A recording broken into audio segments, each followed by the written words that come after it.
Hello guys, welcome to J edtech tutorial.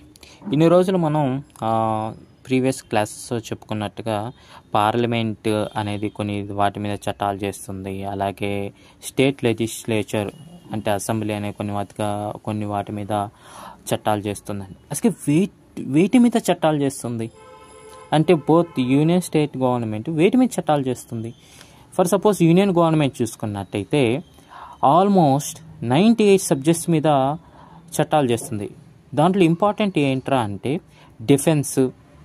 Defence సంబంధించి, అలాగే banking సంబంధించి, అలాగే కరెన్సీకి సంబంధించి, అలాగే ఫారెన్ అఫైర్స్ సంబంధించి ఇలాంటి ఆల్మోస్ట్ 98 సబ్జెక్ట్స్ మీద యూనియన్ గవర్నమెంట్ ఏదైతే నేషనల్ ఇంపార్టెన్స్ ఉంటుందో వాటి మీద చట్టాలు చేస్తుంది. అలాగే స్టేట్ గవర్నమెంట్ ఆల్మోస్ట్ 59 సబ్జెక్ట్స్ మీద చట్టాలు చేస్తుంది. ఎగ్జాంపుల్ తీసుకున్నట్టయితే మనం పబ్లిక్ ఆర్డర్, పోలీసు, అలాగే అగ్రికల్చర్, హెల్త్, వీటన్నిటి మీద స్టేట్ గవర్నమెంట్ చట్టాలు చేస్తుంది అన్నమాట.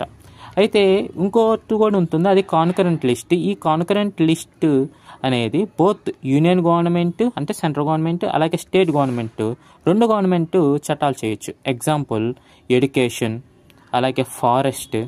సో ఇలాగా ఆల్మోస్ట్ 52 సబ్జెక్ట్స్ ఉంటాయి అన్నమాట. అంటే 52 లిస్ట్స్ ఉంటాయి అకార్డింగ్ టు కాన్స్టిట్యూషన్ ప్రకారం. Thank you.